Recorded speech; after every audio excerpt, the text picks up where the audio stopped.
말씀 보도록 하겠습니다. 시편 29편 1절로 4절 말씀입니다. 우리 같이 합독하겠습니다. 시편 29편 1절로 4절 말씀 함께요. 너희 권능 있는 자들아, 영광과 능력을 여호와께 돌리고 돌릴지어다.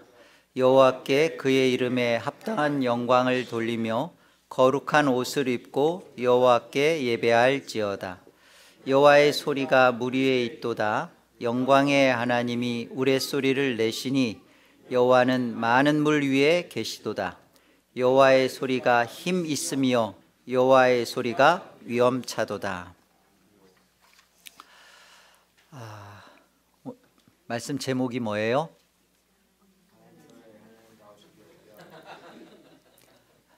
다 같이. 왜 이렇게 정확하게 제목도 있는데 함께 큰 소리로 시작.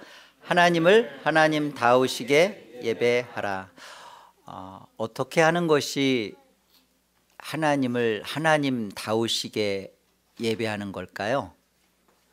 마치면 그냥 끝납니다. 어떻게 하는 걸까요? 이 시편 29편은 다윗의 시예요. 그 앞에 있는 28편도 다윗의 시고요. 그 29편과 28편이 연결되어 있습니다. 28편에도 보면 여전히 그 우상을 섬기면서 하나님을 힘으로 삼고 하나님의 도움을 구하고 있는 내용에 대한 다윗의 속상함이 28편이고요. 29편은 다윗이 있고 있는 이 위치에서 이제 가데스 쪽에서 태풍이 실제로 벌어지고 그것이 레바논을 지나면서 지금 그 헬몬산, 그 시륜이라고 하는 헬몬산으로 천둥 번개가 치고 하는 이런 자연의 그 상황 속에서 있으면서 이 자연을 붙잡고 있는 그 우상에 대하여 다윗이 이런 자연을 지배하시고 자연을 통치하시는 그 하나님을 찬양하고 높이는 겁니다. 한쪽은 이런 자연에 잡혀서 살고 있는 그런 우상들에 대한 그 질타, 그리고 그런 우상을 섬기고 있는 이들에 대한 어리석음을 이런 자연 환경 속에서 지금 말하고 있는 거예요. 그러니까 1절을 한번 보실래요? 이 시간이 되니까 막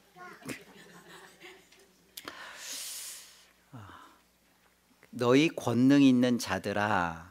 여기 권능 있는 자들이라고 하는 이 말은 강력한 자들, 통치자들을 뜻해요.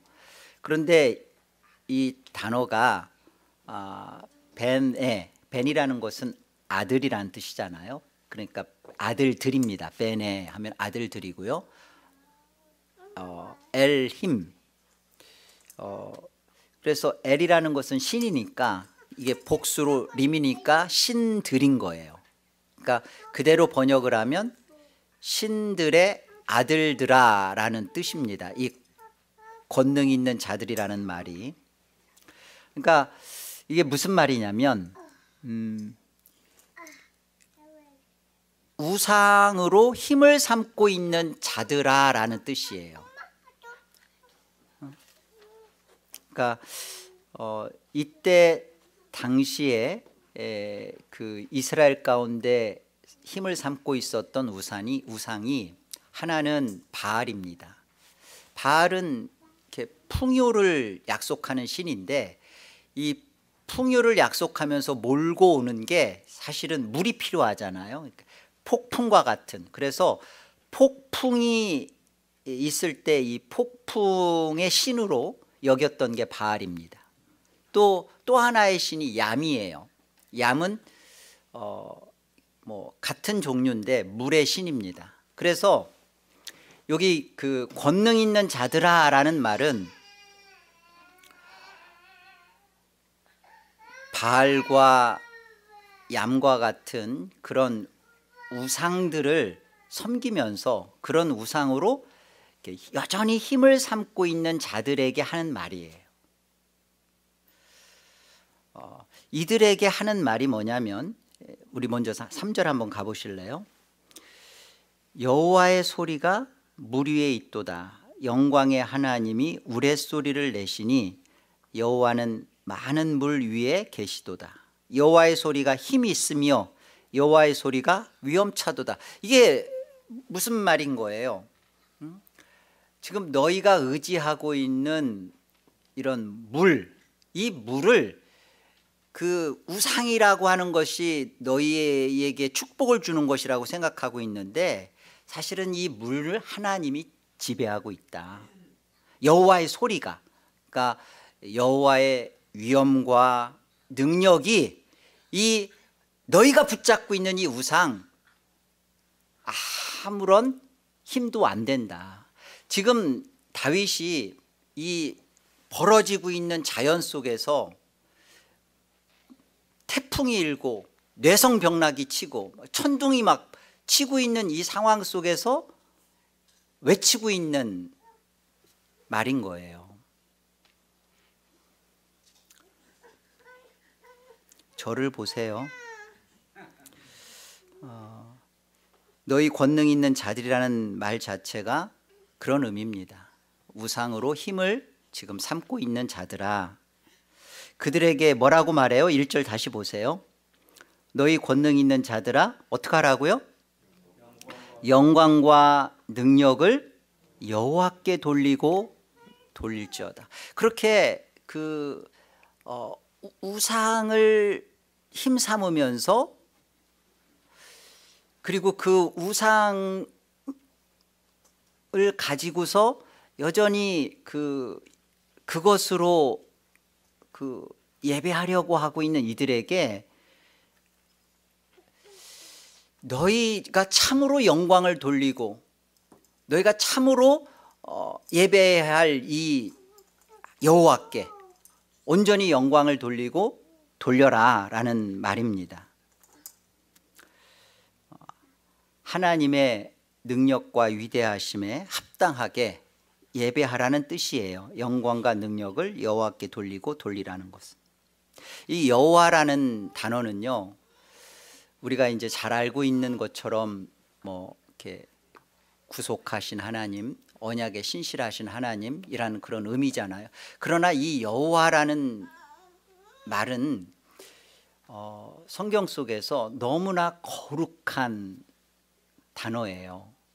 그래서 이렇게 성경을 필사하는, 성경을 옮기는 그 일을 맡은 사람들이거나 또 성경을 읽는, 그 당시에 성경을 읽다가 그 여호와라는 단어를 만나면, 심지어 성경을 옮기는 사람은 목욕을 하기도 했고요. 또 성경을 읽다가 여호와라는 단어를 만나면 그 단어를 그대로 발음을 못했어요. 너무나 거룩해서. 그래서 이 단어를 바꿨습니다. 읽을 때 이 여호와라는 단어를 만나면 아도나이로 바꿨어요. 주님이라는 뜻인데 아도나이로. 그러다 보니까 이 히브리어 단어인 여호와라는 단어를 어느 순간 어떻게 발음해야 되는지를 잃어버린 정도로 여호와라는 이 단어에 대하여 그렇게 어미하고 엄숙하고 무게감 있게 여호와를 대했다고요. 그 여호와께 영광을 돌리고 돌려라 라고 하는 것이죠. 이 말은 지금 다윗이 보고 있는 것은 그거예요. 여전히 그 우상을 마음에 두면서, 그리고 한쪽 사이드에서 하나님을 예배하고 있는 이들에 대하여 하나님은 그렇게 여겨져서는 안 된다. 예배의 본질과 태도에 대하여 정확하게 얘기하고 있는 거예요. 한마디로 말하면 여호와를 참으로 경외하라라는 거죠. 하나님을 하나님다우시게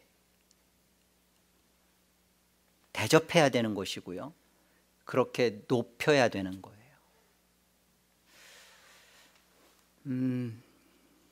다윗이 보았던 그때의 모습과 오늘 현대의 오늘날의 모습 속에 예배가 왜 이렇게 무력한가를 한번 생각해 보세요. 예배를 하고 있는 다른 많은 사람들, 많은 교회의 모습도 우리가 돌아볼 뿐만 아니라 나 자신도 왜 예배가 이렇게 힘아리가 없을까? 예배가 나한테 왜 이렇게 무력할까?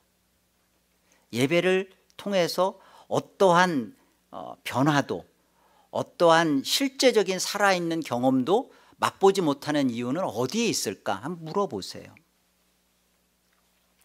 무력한 이유는 다윗이 지금 말하고 있는 것처럼 하나님을 이런 우상처럼 여기며 대우하기 때문에 그래요.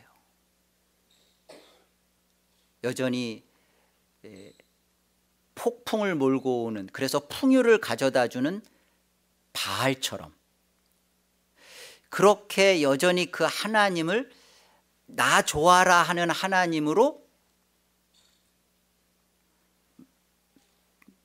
보고 있는 거죠.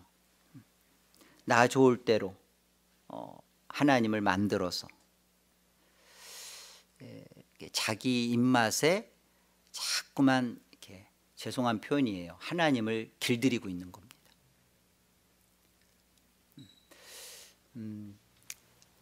제가 그 대학교 때 이제 그때 한참 떠돌았던 것 중에 하나가 뭔 내용이었냐면 모래 위에 두 발자국. 그래서 이렇게 보니까 이렇게 모래 위에 발자국이 두 발자국이 이렇게 두 사람이 걸은 거죠. 두 발자국이 쭉 이렇게 나 있었어요. 그런데 한참 힘들고 어려웠던 그런 순간을 지나고 있는데 보니까 발자국이 하나인 거야. 그래서 묻는 거죠. 나 이렇게 힘들고 어려울 때 하나님은 나를 이렇게 떠나 계셨군요. 그러실 수가 있는 겁니까? 이렇게 물었을 때 하나님이 대접해 준 게 그거라는 거죠. 나는 너를 그때 업고 그 시간을 통과했다. 난 너를 업고 있었다. 감동이죠. 그런데 생각해 보세요. 이렇게 하나님에 대해서 우리는 너무나 이렇게 유순하고 순둥순둥하고, 그리고 심지어 우리가 땡깡 부리고 앙탈 부려도 되는 하나님으로 그 하나님을 생각한다고요. 그러니까 그런 마음 속에 하나님을 그리고 있기 때문에, 그렇게 하나님을 만들고 있기 때문에 예배를 할 때도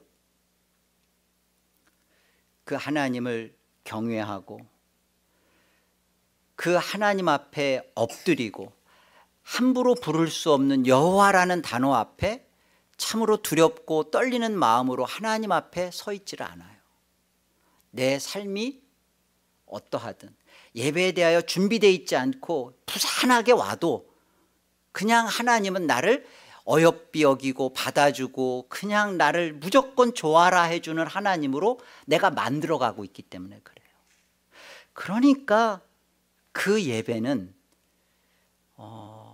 그냥 내가 은혜 받으면 되는 거예요. 나에게 좋으면 되는 거예요. 내가 하나님을 하나님다우시게 하나님을 대우해 드리지 않아요. 내가 대접받고 있는 거예요.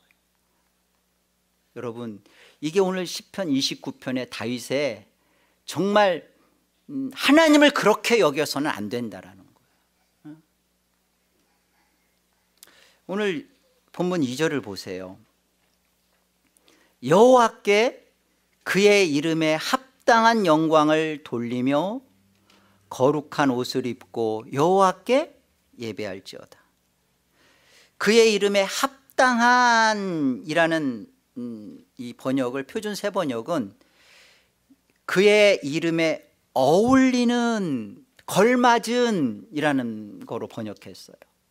하나님의 이름에 합당한, 하나님의 이름, 이 여호와라는 이름에 걸맞는 영광을 돌리며 여호와께 예배하라는 거예요.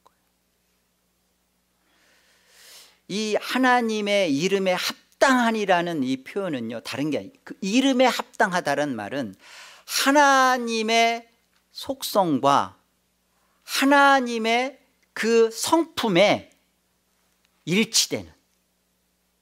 하나님은 어떤 분이세요? 하나님은 여호와라는 단어 속에 담겨 있듯이 하나님은 거룩하신 분이에요.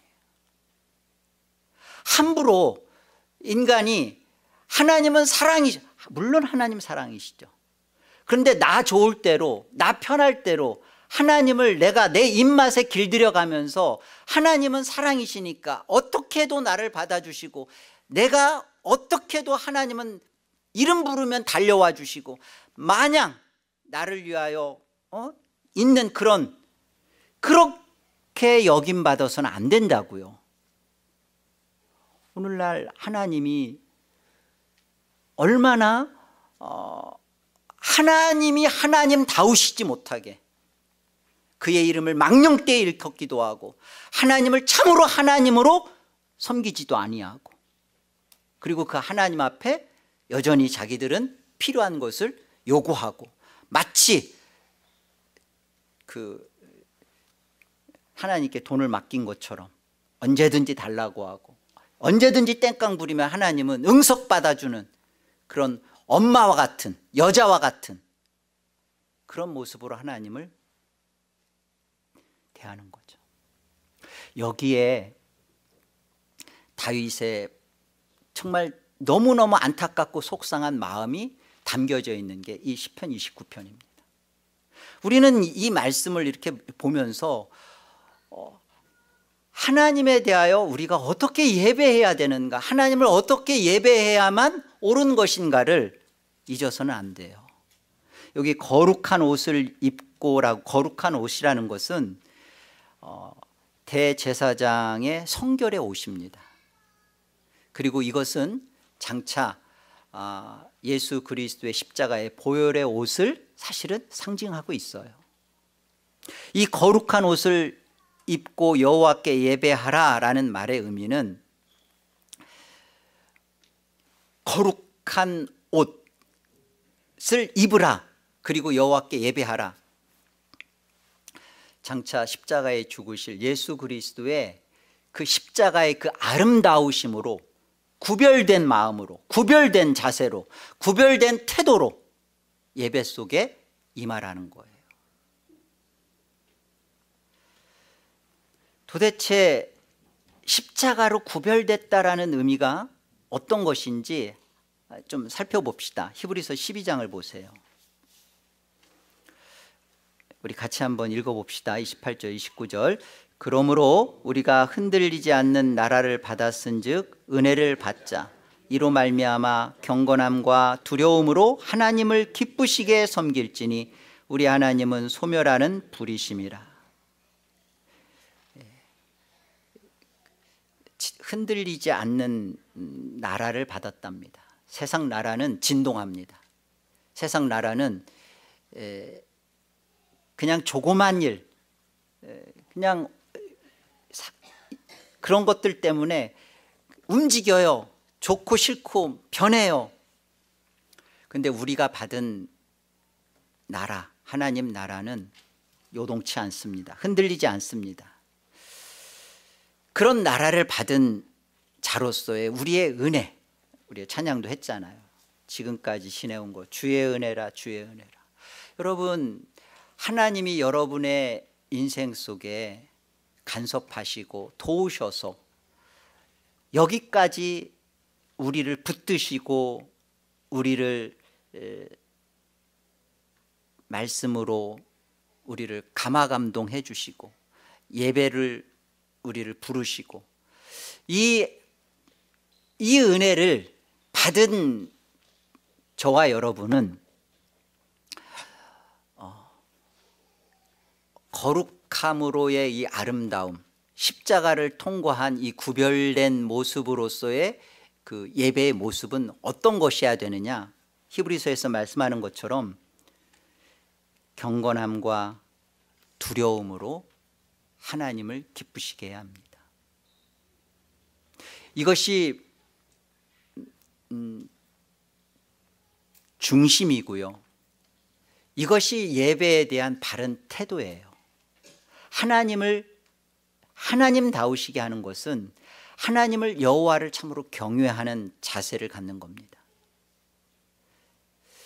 예배에 대하여 우리가 하나님 나라 잔치죠. 축제죠.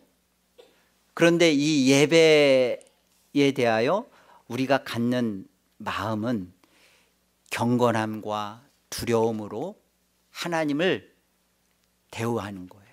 하나님을 참으로 그 거룩하심을 높이고 찬양하는 겁니다. 우리가 한 해 동안 예배했어요. 그리고 우리는 또 하나님이 주시는 새날 속에서도 우리는 또 하나님을 향하여 예배할 겁니다. 그런데 저와 여러분이 여기에서 분명하게 한 가지를 돌아보셔야 돼요. 점검하셔야 돼요. 회개하셔야 됩니다. 무엇을? 하나님의 이 흔들리지 않는 나라를 받은 그 받은 자로서의 은혜를 입은 우리가 무엇을 분명히 해야 되는지를 하나를 점검하고 새로운 나를 받으셔야 합니다. 그게 뭐예요?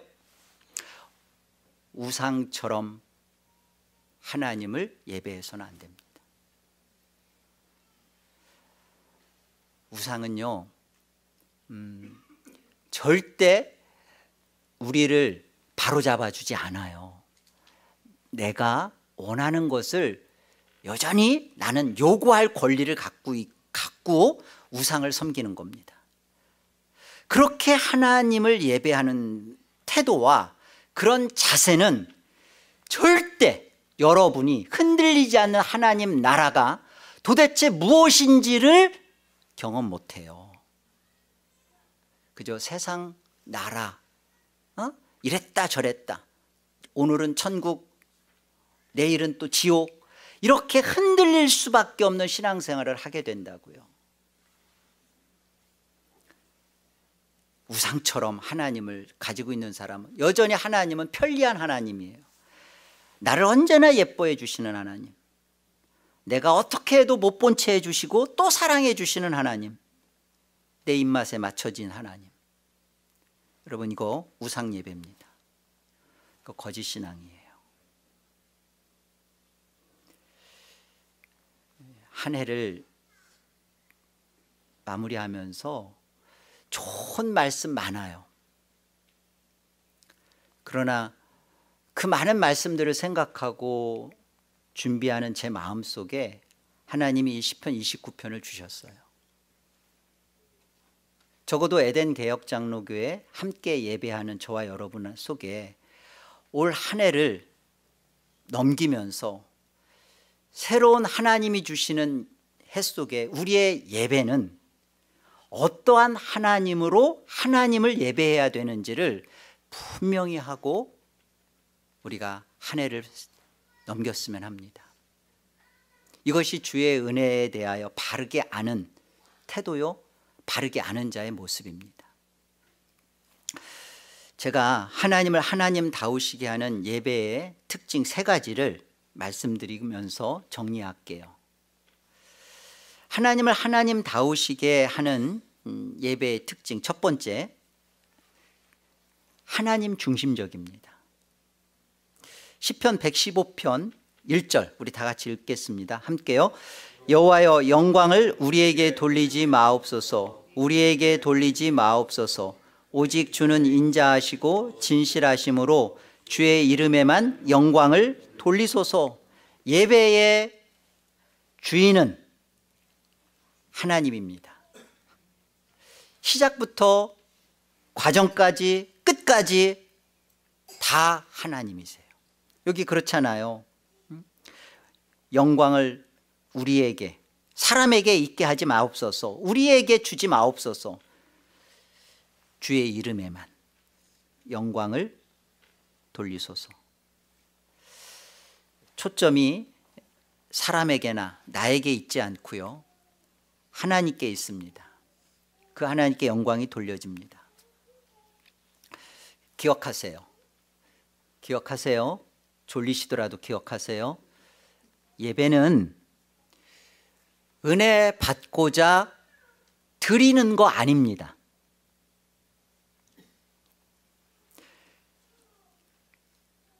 하나님의 거룩하심, 하나님의 선하심, 하나님의 오르심, 하나님의 신실하심을,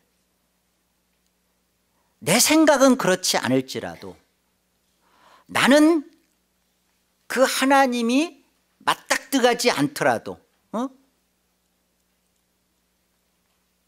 그 하나님을 인정하며 그 하나님의 뜻이 내 안에서 이루어지는 것에 대하여, 그것이 하나님의 주권만이 아니라 그것이 하나님의 합당하신 내게 주시는 가장 큰 은혜라는 것을 믿으며 찬양하고 경배하는 겁니다.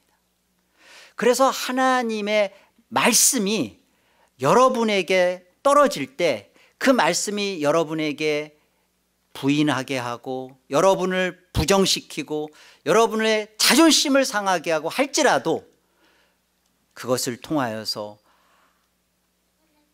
하나님께 은혜를 받으며 말씀에 순종되어지는 사람이 누구냐? 하나님을 하나님으로 참으로 대접하며 다우시게 예배하는 자가 그런 놀라운 하나님의 역사, 성령의 역사가 일어나는 거예요. 그런 마음이 없으니까 성령 하나님께서 말씀을 통하여 하나님의 옳고 선하심을 아무리 얘기해도 내 생각에는, 내 판단에는, 내 기준에는 그렇지 않은 거예요. 여전히 폭풍의 신, 물의 신, 야미나 바알처럼 내가 그런 것으로부터 여전히 혜택을 입고 여전히 그것으로 내가 보호를 받고 내가 원하는 대로 살아가는 거예요. 하나님은 그런 분 아니시라고요. 그런 것들은 하나님의 여호와의 소리에 찍소리도 못해요. 그 모든 것 앞에 아무것도 아닙니다. 오늘 여기 본문 보세요. 3절과 4절 보세요. 여호와의 소리가 물 위에 있도다. 이게 무슨 소리예요? 그 얌이라고 하는 물의 신, 그 위에 하나님의 능력이, 소리라는 것은 능력입니다. 하나님의 위엄이에요. 하나님의 권능이에요. 위대하심이에요. 물 위에 있도다. 영광의 하나님이 우레소리를 내시니. 그러니까 뇌성병락 천둥소리가 치는데 이런 것들이 하나님의 우레소리에 그냥 잠식당한다고요. 여호와는 많은 물 위에 계시도다. 이 태풍이 치는 것 한 복판에서 다윗이 지금 하는 말이에요. 이것이 천둥번개가 치고 태풍이 치니까 사람들은 두려워하고 벌벌 떨고 그러는데 이 모든 것들은 여호와의 소리 앞에 아무것도 아니더라고. 그냥 거기에 다 묻혀버리더라고. 지금 그런 소리잖아요. 4절에도 여호와의 소리가 힘이 있으며 여호와의 소리가 위엄차도다. 인생들아, 그 자연이 그 주는 그 계시 앞에, 자연이 주는 태풍과 그런 것들 앞에 두려워하고 그런 것들에 흔들리고 그럴 게 아니라는 거예요. 다윗이 보고 있는 속상함이에요. 왜 이렇게 하나님을 힘으로 삼고 하나님을 산성으로 삼고 하나님께 그렇게 찬양을 하면서 왜 한쪽 한켠에 아무것도 아닌, 있지도 않은 그런 것에 의지하고 그것에 목말라하고 돈이 없으면 죽을 것 같고, 자녀가 잘못되면 막 망할 것 같고, 그 세상의 소리에 절절절절 매면서 인생을 낭비하고 있는 것에 대하여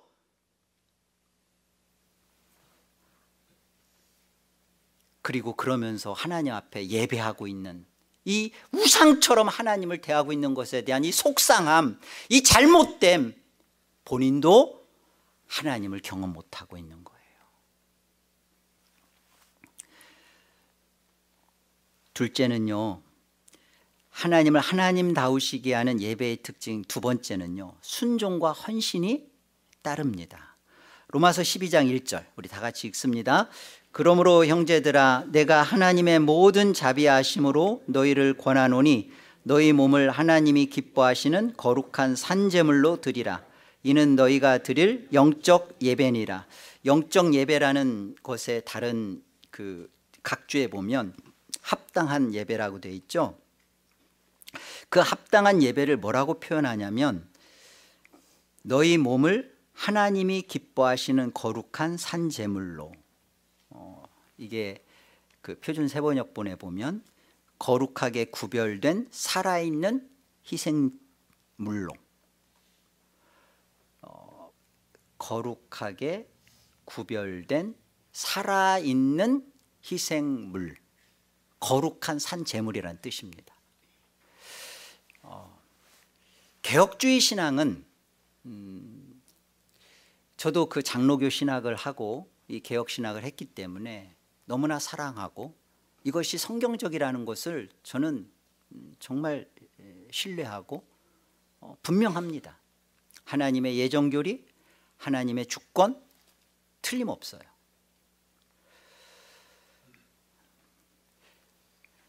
그런데요, 성경은 어떻게 살아야 되는지,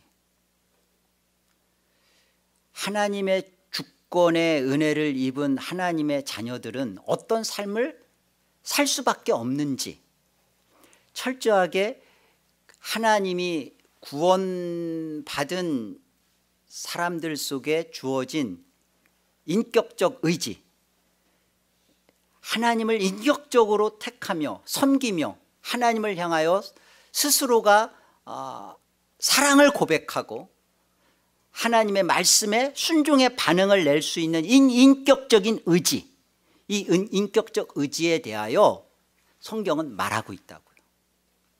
하나님의 주권, 그러니까 하나님이 다 알아서 하셔, 그러니까 나는 뭘 할 것도 없어, 그런 거 아니라고요. 하나님의 주권 속에 우리를 살려냈고 살려낸 살아난 우리의 인격적인 의지는 어디를 향하여 가고 있는가?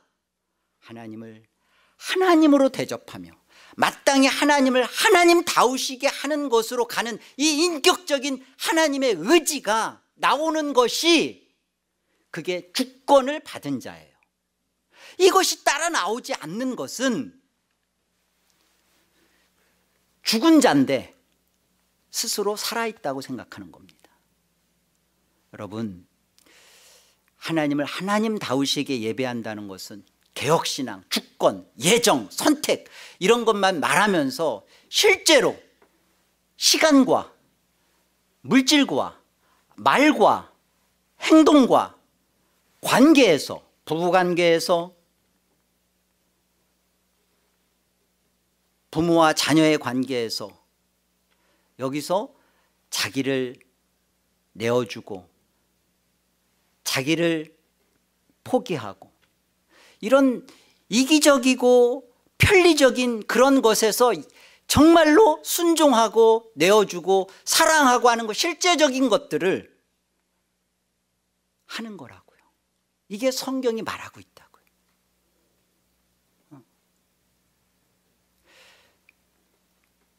하나님 앞에서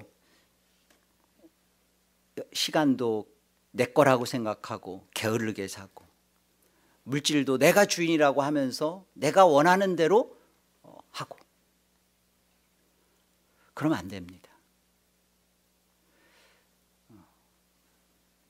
그 사람 만나서 밥값 내는 것은 진짜 100불, 200불 턱턱 내면서 하나님 앞에 물질하는 것에 대해서는 어려우면 가장 먼저 물질부터 안 하려고 하는, 저는 이건 개혁신앙 아니라고 봐요.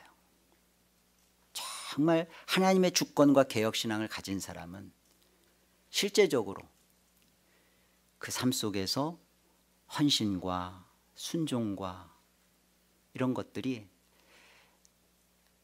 하나님 앞에 회개하면서, 믿음 없음을 회개하면서 또 경험하면서 살아가는 것이 실제적인 것입니다.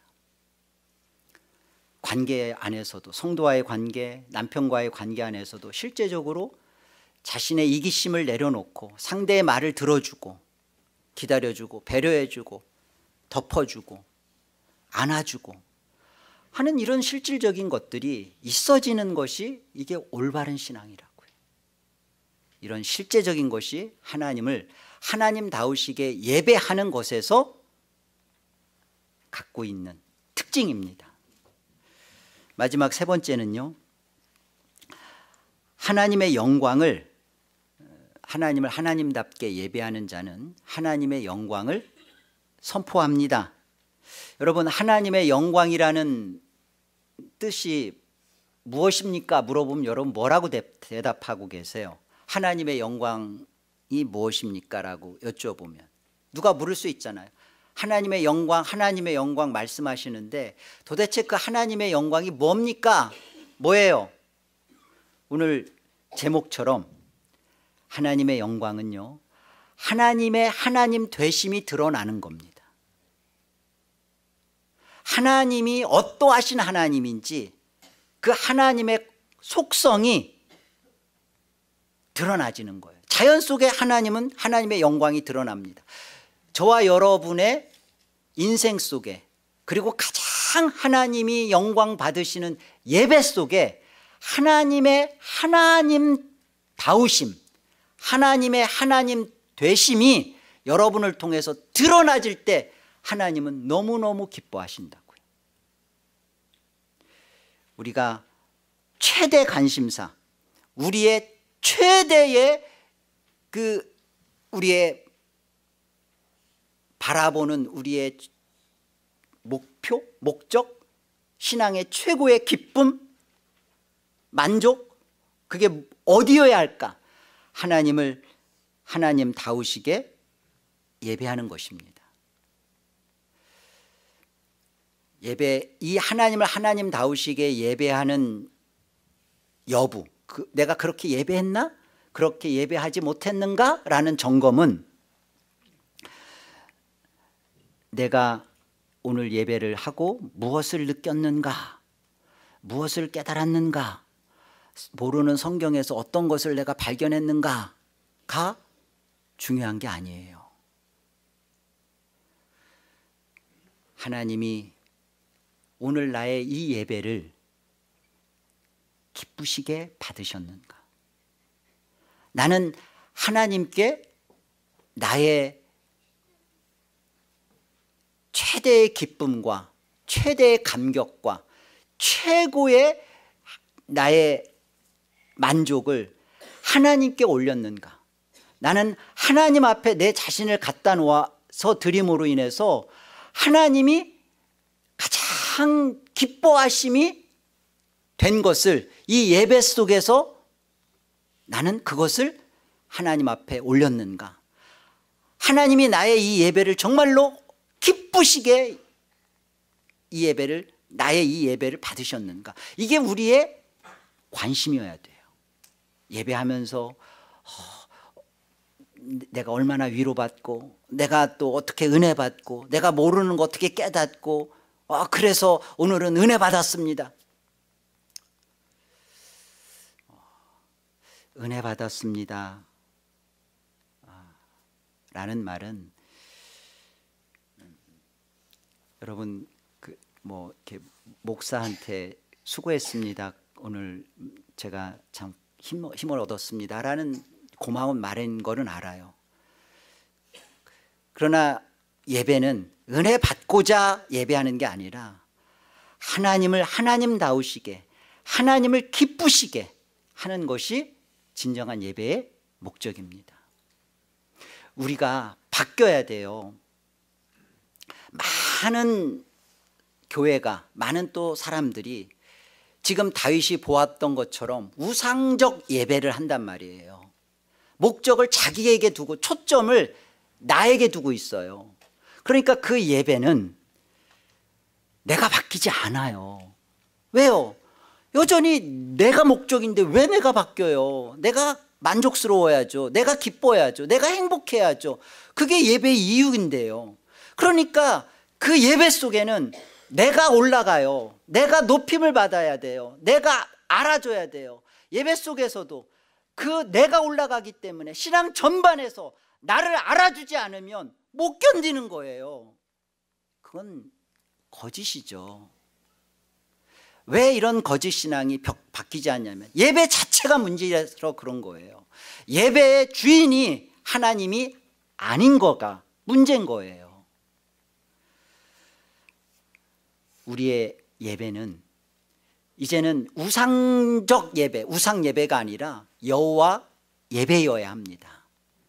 우리 시편 29편 2절 우리 다 같이 한번 합독합니다. 함께요. 여호와께 그의 이름에 합당한 영광을 돌리며 거룩한 옷을 입고 여호와께 예배할지어다. 아멘. 한 가지만 기억하십시오.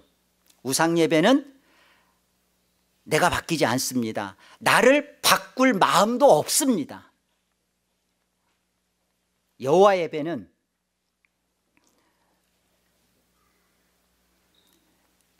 내 존재 가치와 의미가 날마다 하나님으로 인하여 감격해가요. 놀랍습니다. 우상 예배는 이게 굉장히 힘 있는 것 같잖아요. 아까 권능 있는 자들아 여호와께 엎드리고 그 여호와께 영광을 돌리고 돌릴지어다 그러잖아요. 이 우상을 섬기고 있는 자들은 겉으로는 강력해 보일지 몰라도 여호와의 진정한 능력과 위엄 앞에 아무 힘도 내질 못해요. 안 바뀌어집니다. 그러나 여호와의 예배는 그 파워와 능력이 나를 진정으로 내가 왜 사는지, 내 삶의 의미는 무엇인지, 이것이 헛되지 않게 해요. 정말로 우리를 강력하게 합니다.